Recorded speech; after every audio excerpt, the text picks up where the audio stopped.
everyone. This is Helmer's Movie Mania podcast. I'm your host, as always, Alex Helmer, bringing you more cinema-related content. Now, before we get to the video, remember to like, leave a comment, subscribe, hit that bell icon to get notified on all our latest cinema content, and let's get started on the video. Today, we are bringing you what does the next decade in film, what's that going to bring to us? The 2020s, what is that decade in film going to look like? With me is my co-host, Alex Holmes. Alex, how are you doing today?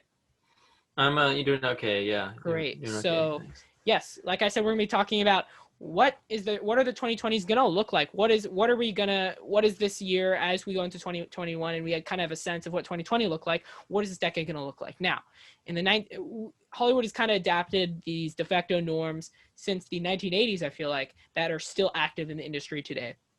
Like in the 1980s, it was the evolution of the blockbuster. In the 90s, we got a rollback on the blockbuster and kind of a 90s indie movement. And then in the 80s and 90s, we got a sense of what a lot of the mainstream directors are going to look like. The Quentin Tarantino's of the world, the Steven Spielberg's of the world, the Martin Scorsese's of the world.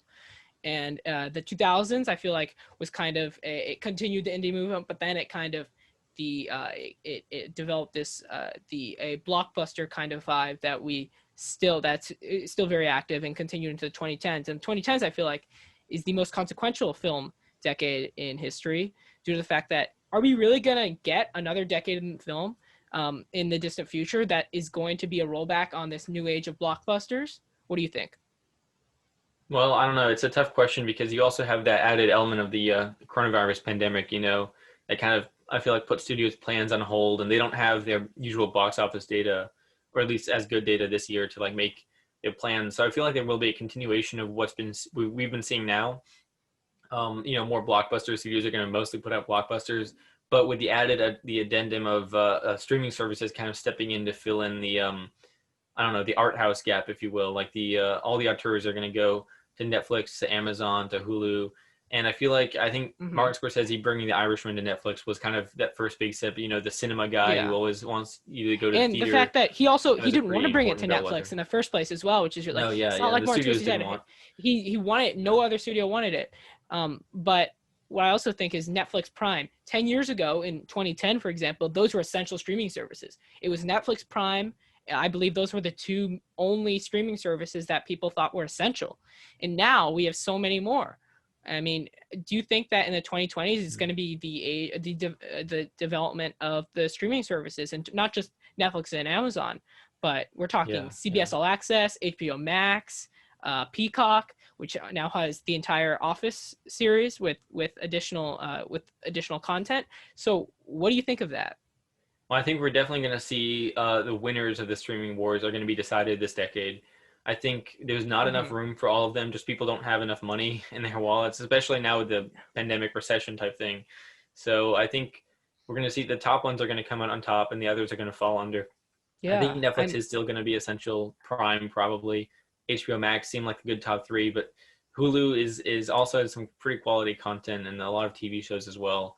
I'm not so sure about. I haven't really looked at the catalogs of CBS or Peacock that intensely, so I'm not sure where they stack up. But I think those four are going to be around for a while. Yeah, what do you think? Yeah, I definitely agree. I do think we're already seeing it. We're kind of seeing a movement away, not just from. I'll talk about the cinema in a sec, but cable TV. Less people are getting cable TV. Even I have cable TV right now, and I don't use it as much. I mean, of course, there are movies constantly on cable, and maybe I'll turn it on and watch for a couple of minutes. But in reality, when I watch a movie, when I want to watch a show, I'm not going to do it at the time that cable TV tells me to. I'm going to do it whenever I damn well want to.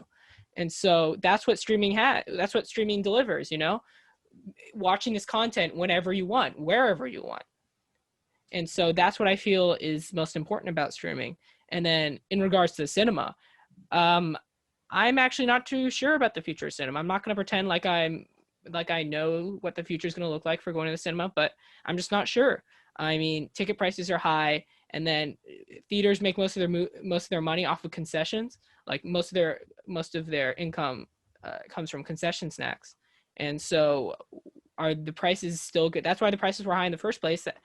Are they still going to be high? And if they're not, are they earning enough money from the lower prices they have from the concession snacks? What do you think?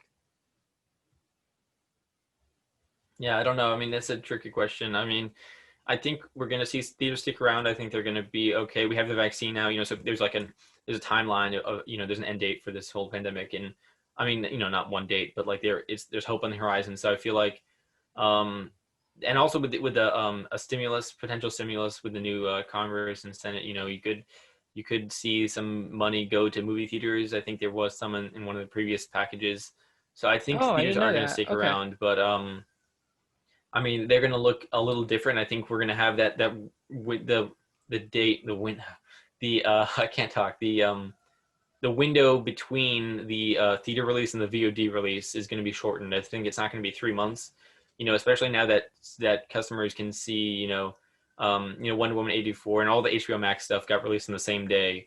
We're not going to see that 3 month wait period anymore. I don't think people are going to put up with that. Or yeah, I think there's going to be maybe 2 weeks between the theater release and the VOD release, and it could hurt theaters. I mean, they're not going to be making as much money, but I think people are going to want to go back to the theater after the pandemic.